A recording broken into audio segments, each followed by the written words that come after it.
The Gospel of John chapter 5. After this there was a feast of the Jews, and Jesus went up to Jerusalem.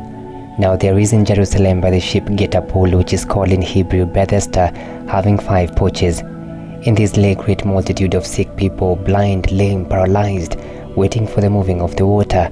For an angel went down at a certain time into the pool, and stirred up the water. Then whoever stepped in first after the stirring of the water was made well of whatever disease he had. Now a certain man was there who had an infirmity 38 years. When Jesus saw him lying there, and knew that he already had been in that condition a long time, he said to him, "Do you want to be made well?" The sick man answered him, "Sir, I have no man to put me into the pool when the water is stirred up, but while I am coming, another steps down before me." Jesus said to him, "Rise, take up your bed and walk." And immediately the man was made well, took up his bed and walked. And that day was the Sabbath.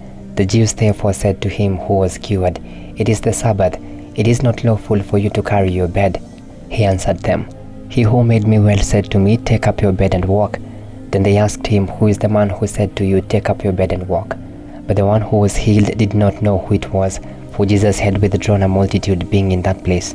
Afterward Jesus found him in the temple and said to him, "You have been made well, sin no more, lest a worse thing come upon you." The man departed and told the Jews that it was Jesus who had made him well. For this reason the Jews persecuted Jesus and sought to kill him, because he had done these things on the Sabbath. But Jesus answered them, "My Father has been working until now, and I have been working." Therefore the Jews sought all the more to kill him, because he not only broke the Sabbath, but also said that God was his Father, making himself equal with God. Then Jesus answered and said to them, "Most assuredly I say to you, the Son can do nothing of himself, but what he sees the Father do. For whatever he does, the Son also does in like manner. For the Father loves the Son, and shows him all things that he himself does, and he will show him greater works than these, that you may marvel. For as the Father raises the dead and gives life to them, even so the Son gives life to whom he will.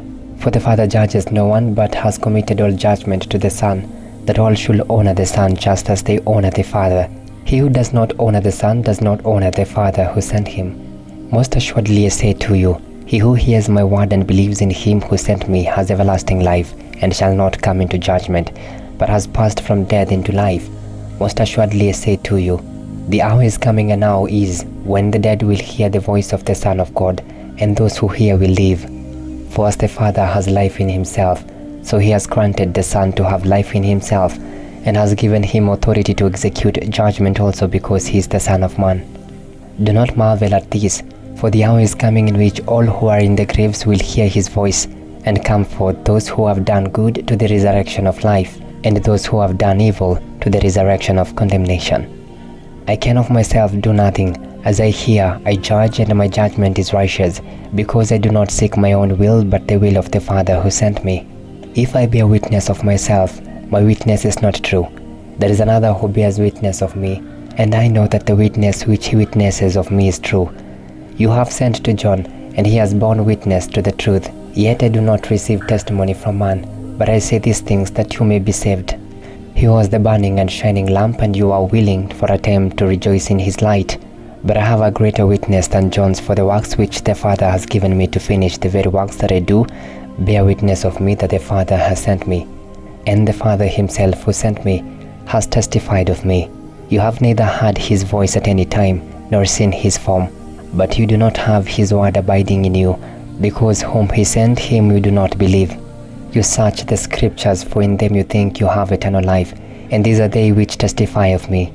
But you are not willing to come to me that you may have life. I do not receive honor from men, but I know that you do not have the love of God in you.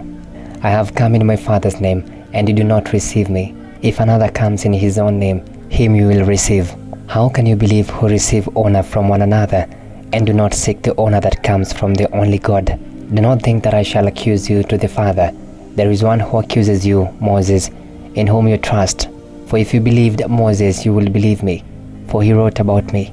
But if you do not believe in his writings, how will you believe my words?